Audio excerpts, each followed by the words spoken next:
The Return of the Undead.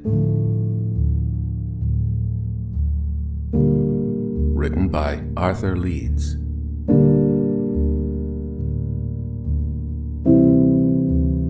Told to you by Edward E. French. That the ghastly extremes of agony are endured by man the unit, and never by man the mass. For this let us thank a merciful God. Edgar Allan Poe. The premature burial. To have died, and yet to be undead. What a horrible thought. And yet, what a fascinating story, albeit one that fairly set every nerve in my pain-racked body trembling with the frightful suggestion contained in it. And to think that this book that I had just finished reading told, in the form of fiction, what the poor devil of a German also had told me as he lay there beside me in shell-scarred no-man's land, waiting for his ticket to go west only a few months before. Yes, there are werewolves, he assured me solemnly, his face contorted with pain while he talked, in his own language, which I spoke almost as well as himself. They are the slaves of the vampires, the undead, those beings who claim their victims after death and who carry on their terrible act of mutilation and desecration. He paused to cross himself and murmur a word of prayer, forever and forever. Doubt it not, comrade. My brother now knew a man, an Austrian, who had met a werewolf at midnight in the forest district of his own homeland. Shortly after that, in our own Black Forest, my brother himself encountered a werewolf. In the following year, my brother died, and as he lay on his deathbed, he called me to his side. Carl, he declared, laying his hand on my arm, remember what I have told you in the past. The undead are as swift in their movements and as immune to harm from human hands as were the Valkyries of old. I am marked by being a vampire, one of the undead host, an overlord of werewolves, and it, has given me the sign. Therefore, brother of mine, heed what I say, and, as you love me, carry out this, my last request, even as you hope for the death of a Christian and for salvation after death. After they have buried me, you must take my body out of the ground on the day of my burial, remember, and before sunset. Do not forget that, before sunset. You must have help. Heinrich Arndt will assist you. I have spoken to him as I am now speaking to you.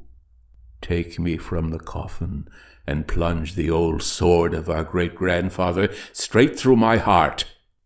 Leave the sword in my body. Bind it there with wire. Then bind the crucifix in the clasp of both my dead hands.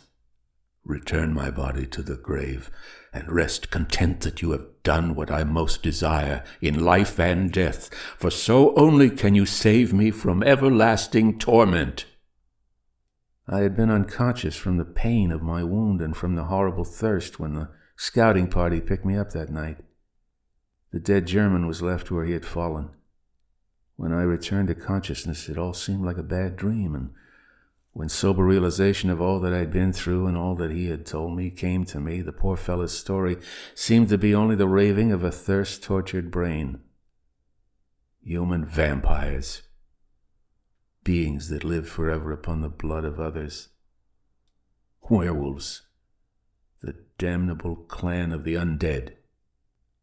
Such things never were, I assured myself, in heaven, earth, or hell itself. And yet now, in this small-town hospital in New York State, where a sudden attack of appendicitis had been the cause of my enforced confinement to a hospital cot for the second time in my career, I had again come upon that horrible suggestion. You've read Bram Stoker's Dracula? Nothing that Poe or Doyle or Ambrose Bierce, or even Marion Crawford ever wrote quite equals it in undiluted horror. It deals, in case you haven't read it, with the strange and terrible adventures of a young Englishman who goes into the mountains of Carpathia to purchase for the firm by which he is employed a certain extensive estate belonging to a Count Dracula, a mysterious individual who lives secluded in his ancient castle in the mountains. Dracula is greatly disturbed by the sight of blood when his guest happens to cut himself in his host's presence while shaving.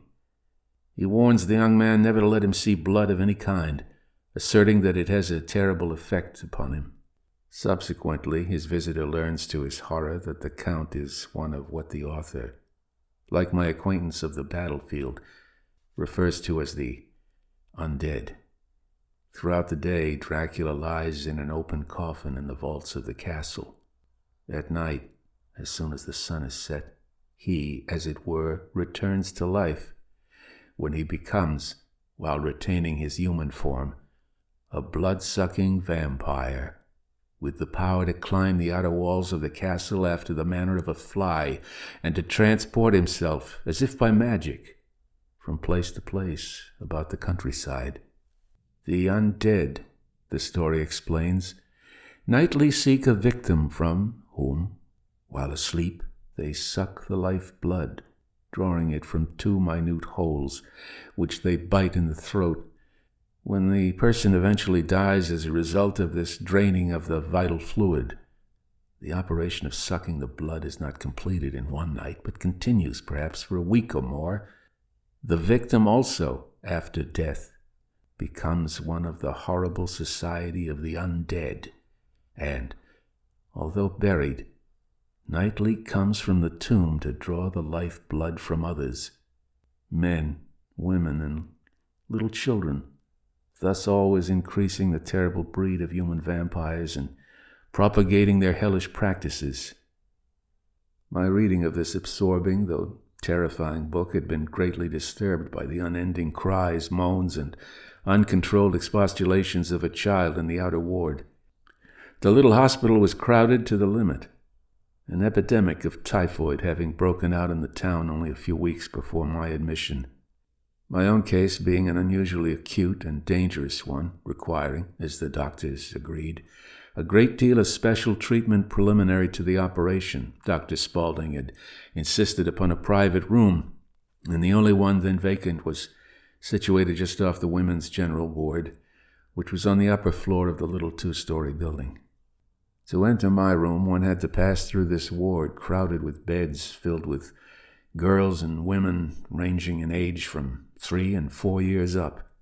The starvation treatment for typhoid was still in use among the physicians in the town, and from early morning until the hour when the lights were extinguished in the evening, a constant source of annoyance was the incessant conversation of the younger patients in connection with what they were going to eat when they got better.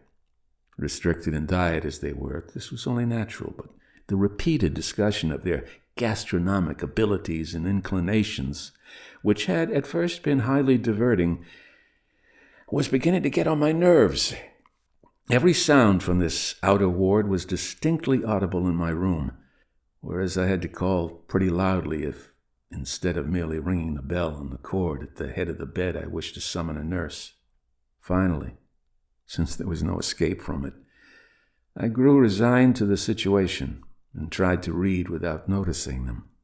Then, about a week before the day which had been set for my operation arrived, this child of whom I have spoken, Martha Walton, was brought into the ward. Her parents were poor people and very ignorant. As the night nurse, Miss Eckards, remarked to me, their idea of taking care of a sick child evidently was to be as good to it as they knew how, and to indulge its every wish so far as lay in their power.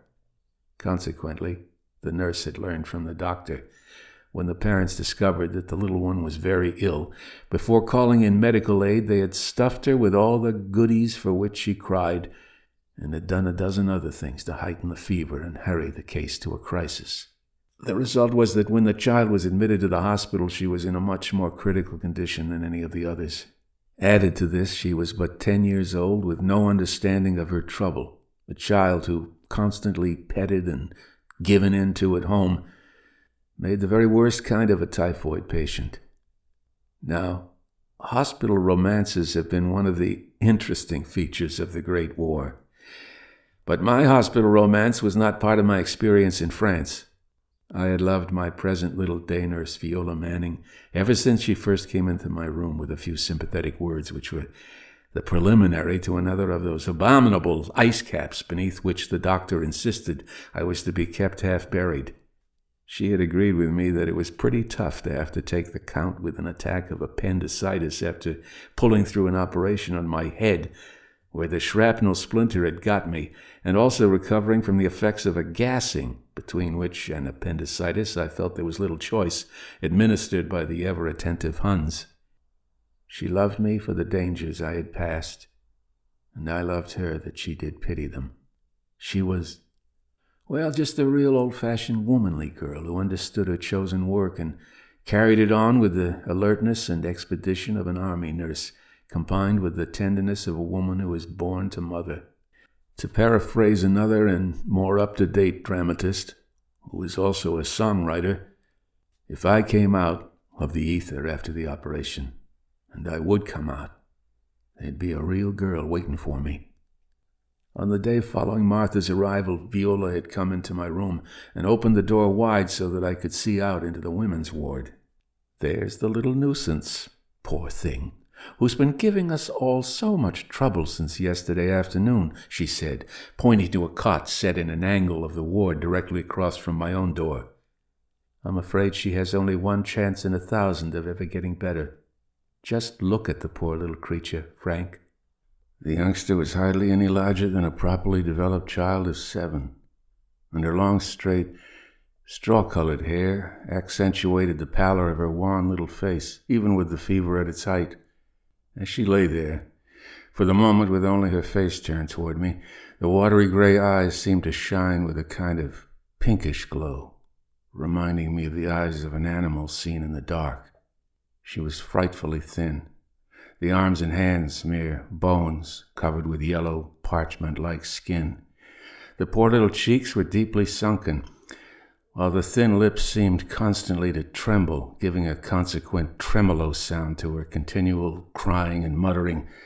Altogether she reminded me of a very old and decrepit woman, instead of a child of 10. But I had small opportunity to study the features, for she tossed almost continually, meanwhile keeping up the unending, whimpering cry that had so affected everyone about her and which filled me with a peculiar nameless fear rather than pity for her condition. If that sort of thing has disturbed your reading, it has almost driven the other patients crazy, remarked Viola, watching the child as I was doing. At first they only laughed at her, teasing her in a friendly way. But when the temper that is still raging in that nerve-racked little body let itself go, as it did last night, you remember, they soon changed their tactics and tried to reason with her, telling her to try for her own sake to be as quiet as possible so she'd get well sooner. But Martha showed them that she won't listen to anyone, and the matron and the doctor are no exceptions. So the other children, advised by us and by the older patients, are now disregarding her utterly. And the poor little thing just tosses and cries, although she's always ready almost to fight with the nurses when they go near her. I've never had a case get on my nerves as this one has. The child doesn't seem human. I can't explain the way I feel about her. Why don't they give her a hypodermic? I inquired. Morphine? She's had enough morphine to quiet 2 grown-ups, my little nurse replied. You must have heard her terrible screams when they gave her the first injection yesterday, just after they brought her in. If we had a single private room that we could use for her, we'd take her out of the ward in a minute, in justice to the other patients. Even during her short periods of sleep, she tosses and mutters nearly all the time. I only hope... She had been looking at me and studying my face while speaking, and now she stopped dead, looking at me with reproachful eyes. Oh, Frank, how could you? After my last warning, she almost gasped. Why? What do you mean? I came back.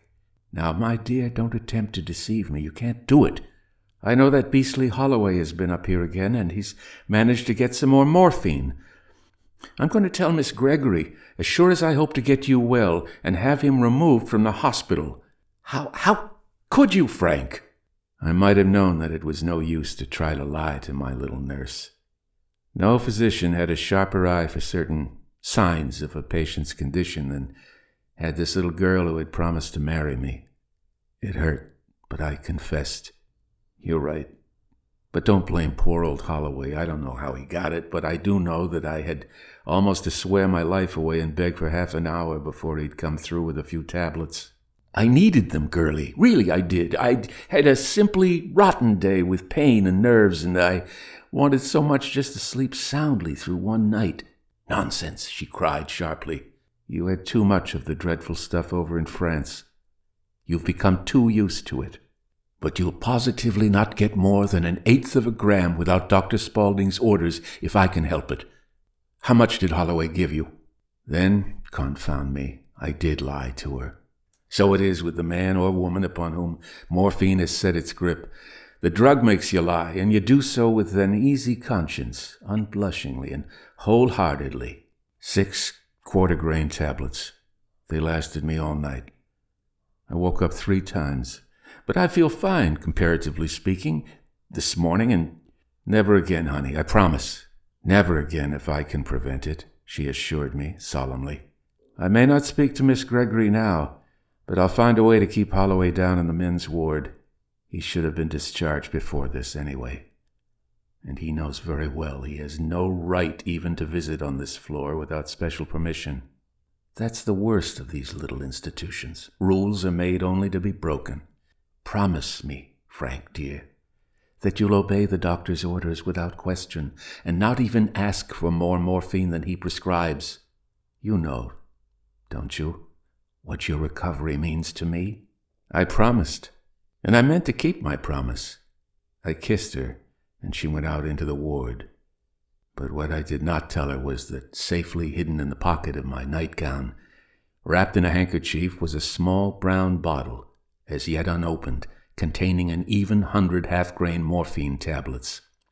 Exactly how Holloway had managed to get a hold of them I had no idea, but that is exactly what he had done, and had stolen them probably with no more compunction than any other drug addict has in getting his favorite dope in any way that presents itself.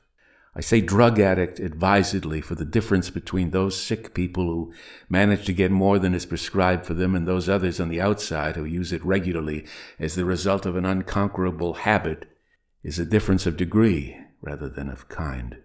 Both of us, Holloway especially, I know, felt the urgent need of the drug, and regardless of hospital or hygienic rules, we, possessing it, were making use of it. Holloway had simply declared that the drug cabinet in the anesthetizing room was as good as wide open. The great thing was to have it on hand when the crying need for its soothing influence asserted itself. I would go easy in the future.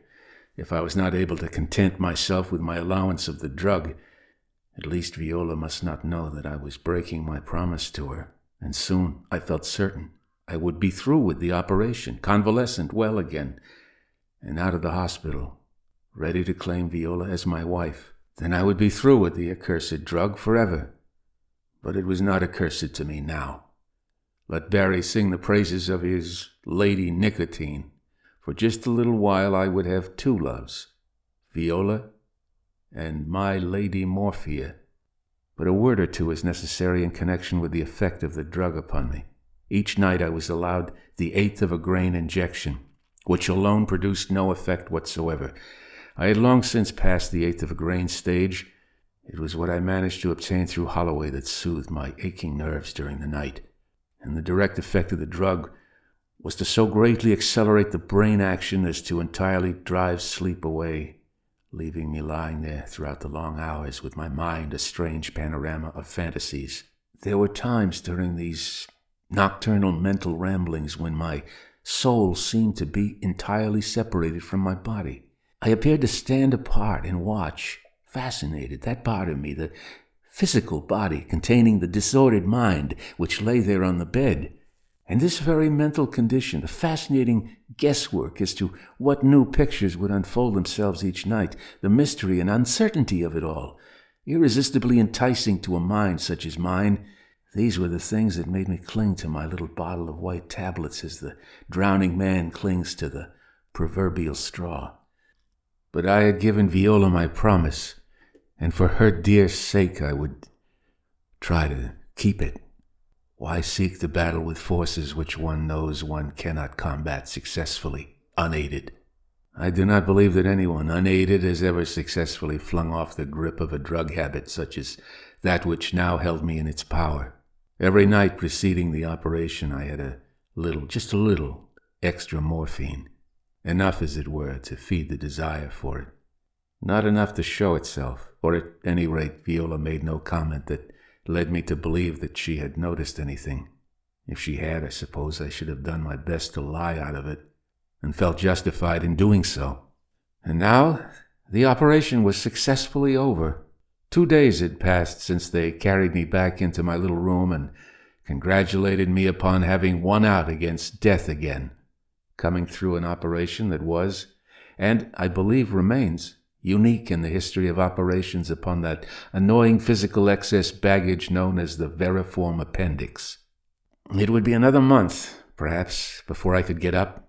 2 weeks, probably, before I could take solid food. My guardian angel, Viola, was with me during the day, just as much as proper attention to her other duties would permit it to be. And the craving for morphine was upon me again, stronger than ever. My nerves constantly cried out for the rest-producing, though never sleep-inducing drug. I actually slept throughout the day, mostly in the morning, but hardly at all during the night, and at night I used the morphine just as much as I actually dared to do without leaving myself in such a state as to draw the attention of the girl to whom I had given my promise. Indeed, I was aware that I was doing for my conscience, my better self, just what the drug was intended to do with my mind and body. I was gradually producing what might be termed a state of somnipathy of the soul. Next to the way in which my mind constantly speculated upon the possibilities of increasing the doses of morphine, I seemed to be interested, most morbidly, I realized, in the way in which the child, Martha, clung tenaciously to life. To my left as I lay in bed was a large bow window overlooking the hospital grounds. Since the operation, I was allowed to sit up in bed more than formerly, and the hospital being situated on the outskirts of the little town beyond the white brick walls surrounding the not very extensive grounds, I could see the open, snow-covered country. In the extreme southwestern corner of the yard stood 2 gray stone buildings, the larger one, I had been informed, being the ice house. There was always a well-trodden path leading to it through the snow. The porter, Jennings, was kept busy carrying ice into the hospital for the fever patients. To the other building there was no path, and this fact, somehow, seemed to disturb me. Why, I asked myself, had nobody died in the hospital since the last snowfall? For this smaller building, Viola had rather reluctantly explained, was a sort of private morgue. Viola, I felt sure, had wished to keep my mind free from gloomy thoughts, which was why at first she had hesitated about answering my question in regard to this particular outbuilding. But since finding out what it really was, my first act each morning, after my blind was raised, was to lift myself gently until I could see out of the window, and then to look for the long-anticipated track through the snow to the door of what I fantastically termed the House of the Dead. Today, I would say each morning upon starting to look out, there will be a path to the door. But in these 2 days there had been no change. Snow had fallen once, covering the path to the ice house, but it was quickly trodden down where that path led. Only in front of the smaller gray building the snow remained undisturbed. And then, that same night, Martha died. My light had been turned out, as usual, about 10 o'clock, and I lay there in the darkened room under the spell of the morphine. Though far from being inclined to sleep, the blinds were drawn down to within an inch or two of the bottom of the window, but beneath them there entered the reflection of a bright full moon. I could just make out the time by the little traveling clock on the table. It was 20 minutes to 1. The door of my room was standing open halfway, as I always asked to have it left after the children had quieted down for the night. I could hear the single night nurse on that floor, Miss Richards, moving about in the ward kitchen.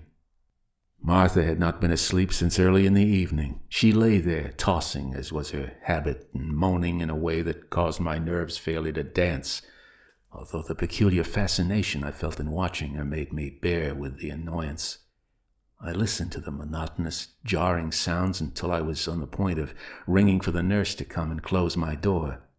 My hand reached out for the bell cord. Then, abruptly, all sounds from the child ceased. Instinctively, I knew what the sudden silence meant, and involuntarily I shuddered. I had never feared death, and God knows I have faced it often enough during the past 2 years. But how strangely, with what terrific suddenness death had come to this poor, tortured child. A sharp intake of the breath, the suggestion of a final, low moan, and that was the end. The silence of the next minute or two was doubly oppressive. My heart sounded like the beating of a drum. Apparently, the other children slept peacefully on. Then, my hand still holding the button on the bell cord, I rang once, very gently. A couple of minutes passed, then Miss Richards came to the door and looked in. "What do you want, Mr. Herndon? I thought you'd be sound asleep hours ago. Or did you just wake up?" "Miss Richards," I said quietly, "I think you had better call Jennings and have him carry Martha's body out of the ward before any of the others wake up. She died about 5 minutes ago." She looked at me in utter astonishment, but said nothing. Evidently she could see that I was quite in earnest and that I was sure of my statement being correct. Leaving my room, I heard her tiptoe across to the corner of the ward where Martha's bed stood, and I knew that in the darkness she was making a hurried examination of the body. A moment later, I heard her going softly down the stairs. When she returned with the porter, he carried the child's body out of the ward. I heard him stumble once as, half asleep, he descended the stairway. The nurse made up the cot, and in the morning the other occupants of the ward were told that Martha had been removed during the night to a private room in order that she should no longer disturb those about her. The children accepted the explanation, apparently well satisfied to be rid of such an uncongenial companion. And Martha, as I knew, was indeed occupying a private room. All the rest of that night, though, I lay there speculating that in the morning there would be a path to the door of the little gray building. And sure enough, there was. It was a bright, sunny morning, and Viola, more radiant to my eyes than sun or moon, sat beside me on the edge of the bed as we talked of Martha's merciful release from human pain and suffering. But while we talked, and even as the bright morning sun seemed to light the whole world with the promise of health regained and happiness won, the glory of the early morning seemed to fade into a misty vista of a Transylvanian forest at sunset, and my mind continually reverted to the lost soul, Dracula, the fiery-eyed werewolves and the undead host who, like Dracula, haunted the world of the living. Just after my light lunch, the sun was obscured by clouds, and about 4 o'clock it commenced to snow heavily. "Isn't this fine?" laughed Viola, coming into my room. "It will be simply grand for sleighing in the morning, and I'll get Dr. Spaulding to take me into town tomorrow night, after I've got off duty, when he makes his evening call. And don't be jealous, you old silly, because he thinks Mrs. Spaulding is the only woman worth talking about in the whole world." "I'm not jealous," I answered, "but I was just thinking the snow will cover the paths again, won't it?" "Of course," replied Viola. "Why?" "Nothing," I said, settling back again on the pillow. "I guess I'll just rest again until Dr. Spaulding shows up." And calling me an old sleepyhead, Viola, after kissing me, quietly left the room. "Miss Murray," I said, addressing the new night nurse, "won't you please give me a half-grain injection tonight? I'm frightfully jumpy and just about dead for a sound sleep. Miss Richard does occasionally when she sees that I really need it." Her reply, after looking at me intently for a moment, was to load the hypodermic syringe as I had requested. Then a child called to her from the ward, and as she left the room, I picked up the little vial she had left lying on the table, uncorked it, and dropped 6 or 8 of the tablets it contained into my left hand. When she came back a moment or two later, she failed to notice that the vial had been moved. Every grain counted to add to my depleted store of the drug. "I wish you'd raise the blinds so the moonlight can come in," I said. "It won't keep me awake. It seems to be a lovely night. It's beautiful outside now, but Jennings will have some snow cleaning to do in the morning. Please try to get right to sleep, Mr. Herndon. Miss Manning says that you're inclined to lie awake after getting your hypodermic, and then sleep during the day. Nothing like the good before midnight sleep, you know. If you need me, give one short ring. Good night." Just as I told her Miss Richards always did, she left my door open as she went out, but a little more than halfway. The lights in the ward were all out, and now that the unfortunate little Martha was no more, there was hardly a sound to be heard in the building. Even outside, there was no wind. My own breathing and the beating of my heart alone were audible. Then I gave myself up wholly to the wooing of my false goddess, Morphia. How much of the drug I swallowed during the next 2 hours I have not the faintest idea, but many times I took one of the tiny white tablets from my little bottle. My nerves were throbbing. My muscles seemed continually to relax and contract. It appeared that the spinal cord was being slowly petrified. My neck, at the base of the brain, felt as if a steel band which was being slowly tightened encircled it. Through it all, 1,000 strange, unnatural visions swept through my brain. The moonlight in the room seemed to become a variegated color display, reminding me of the northern lights that I had often seen in northern Ontario while on hunting trips before the war. At some distance from the hospital, a dog howled mournfully. It was the first sound to break the perfect stillness of the winter night, and instantly the thought of Dracula's werewolves, with their frothing, blood-dripping fangs and fiery eyes, returned to me. My mind centered on that silent, mysterious castle in the Carpathian Mountains, the subterranean vaults, the open coffin with the chalk-faced Count lying in it, his wide-open glassy eyes gazing at nothing, the half-parted, blood-red lips exposing the needle-pointed teeth, bound in the trance of death, but yet undead, waiting only for the setting of the sun to free him from death's grasp before setting forth on his horrible nightly mission. The moonlight, falling across a large potted rubber plant standing just beside the window, threw ghostly black shadows on the wall opposite. Then, of a sudden, there was a terrific whirring sound within my head, accompanied by a sound like the faraway tinkling of bells, and everything went dark. How long this sleep or unconscious state lasted, I have no idea. But when next I opened my eyes, it seemed to me that I had been awakened by hearing a noise, as of someone fumbling with a lock or bolt, at some considerable distance, and apparently outside the hospital.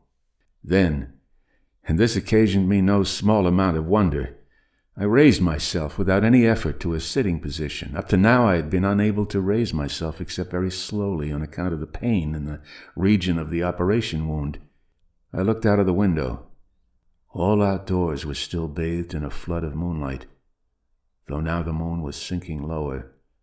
A white mantle of glittering snow spread over fields, hospital grounds, and distant hills.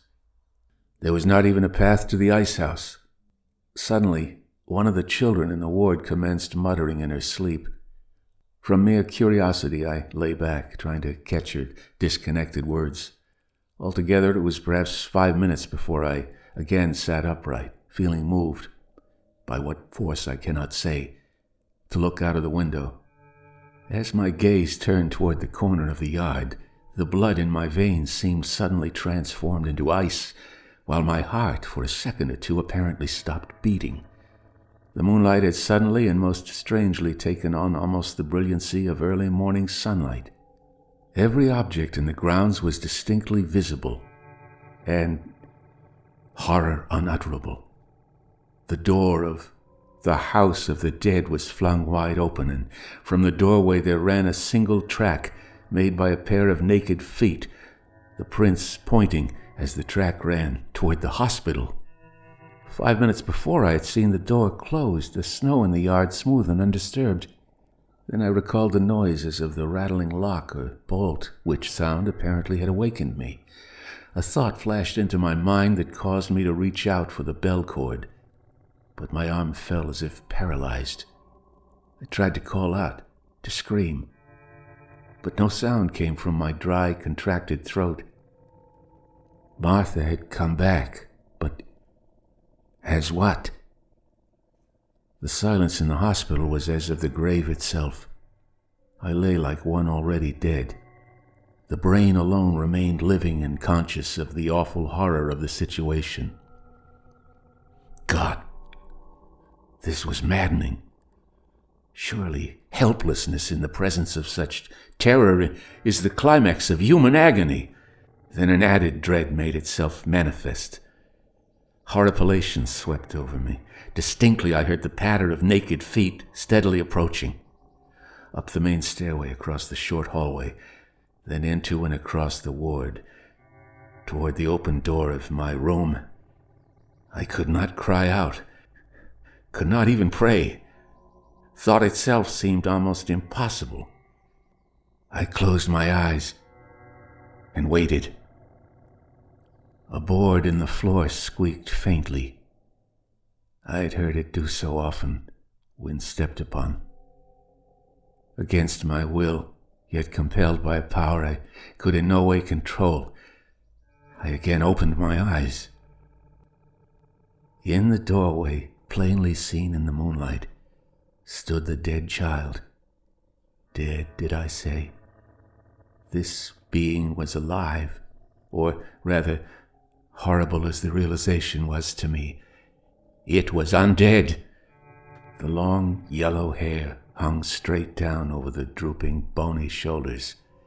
The nightgown in which the child had been carried into the death house clung to her damply, as though death had been a matter of only a few minutes ago, and as though the fever sweat had been unaffected by the chill of the winter night. And yet it gave a noxious, musty effluvium as of the tomb itself. The parchment-like skin of the face was more tightly drawn than ever.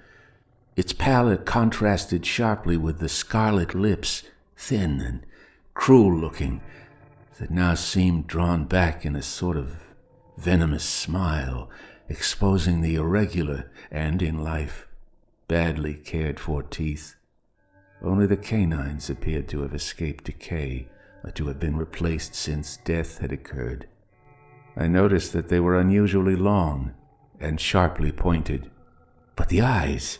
Can I ever forget those terrible eyes, sunken in the head until they appeared almost like empty sockets? They yet burned with a fearsome red glow, baleful and horrifying.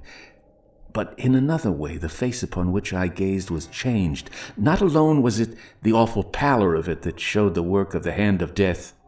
There was in it something terrifying to behold, soul-withering in its awful suggestion. A new life, a new mission had been given to this innocent child returned from the grave. No longer a living mortal, yet undead, Martha had returned to begin the horrible dual existence of which Dracula the vampire was only another unwilling propagandist. For therein lay the horror of the situation. The dread work of propagation in this terrible society of the undead was an act at which, even while they carried it on, their undying souls revolted. Death, true, lasting death, was the one thing for which each and every one of them longed. Yet forever and forever they must live on in the undead state, carrying out their awful work, adding to their dread clan, helpless and deathless. A cloud passed across the face of the moon. At the same moment, the creature advanced to the bedside and bent its horrible, loathsome face over mine. A sickening sensation entered my soul. The breath of it was detestable, nauseating. The body reeked of the charnel house, but the breath was of blood. A bony hand reached out and, grasping my chin, tilted my head back upon the pillow. Closer came the horrid mouth. The fetid breath overpowered me like an anesthetic. The skeleton-like hands held me pinned down, helpless. The teeth touched my throat. Again, everything went black. I opened my eyes. It was morning. The position of the sun in the heavens told me that it must be about noon. Viola, with tear-stained eyes, sat on the chair beside my bed, watching me as a physician might watch the expected signs of life in one who had been apparently drowned. I turned my head slowly and tried to speak. "Not now," she said quietly. "Just rest and be quiet. I'll get you some strong coffee now. When Dr. Spaulding comes, he'll be here any minute. You must tell him the truth. He'll know what to do. I've taken away your little bottle and the tablets that remained. I don't want your promise never to do it again, for you never will. After the doctor has fixed you up, you'll be broken off the morphine as quickly as possible. Holloway has been discharged from the hospital. I heard enough of your wild mutterings to show me what kind of a night you must have had. I'll keep my promise to you, dear, because I know what you've been through, and because I understand what the craving is. But you're through with that devil's drug, a wonderful aid to healing only when rightly used from now on, or as quickly as you can be relieved from actually needing it. Now I'll go for the coffee." Bending to kiss me again as I turned to look out upon the bright world of living things, she slipped out of the room and softly closed the door. I lay there, my nerves still tingling from the reaction of the morphine and the unforgettable memory of the frightful experience through which I had passed. Through that devil's drug, indeed it was. Nothing on earth, not even the most exquisite physical agony, could ever make me willingly take another quarter grain of it into my system.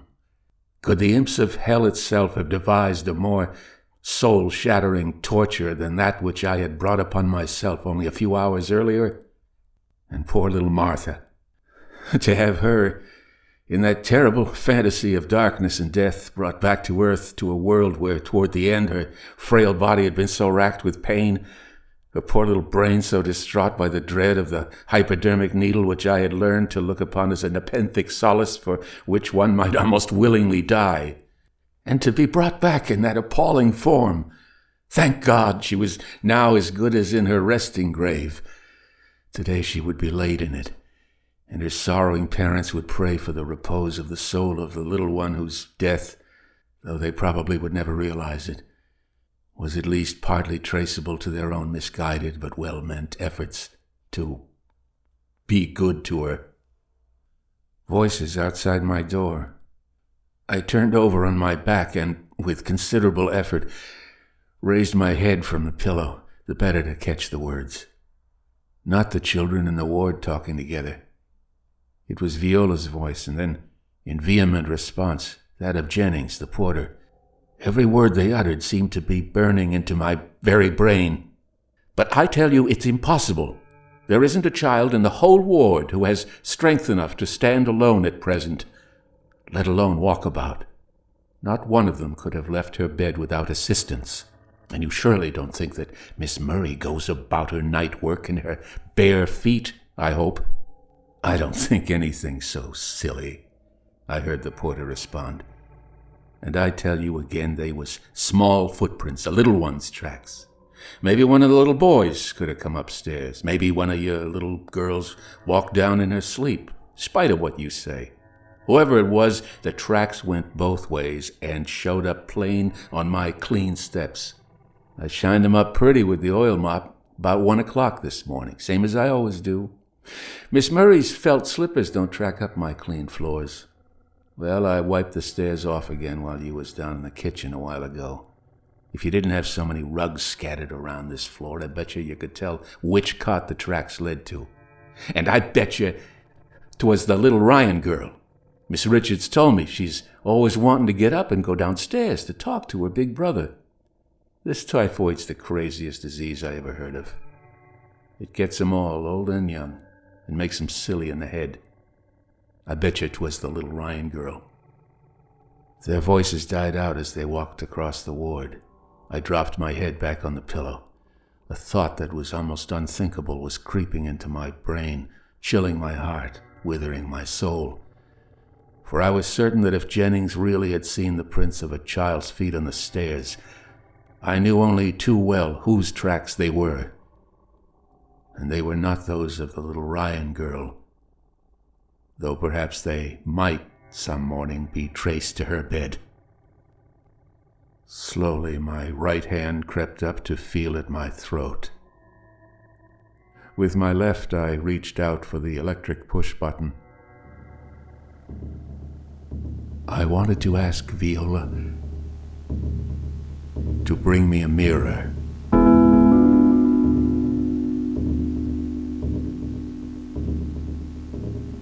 The end. The Return of the Undead, written by Arthur Leeds. Edward E. French speaking. A copyright exists on all recordings issued by Edward E. French. Inquiries should be addressed to email edwardfrench06@hotmail.com. Good night.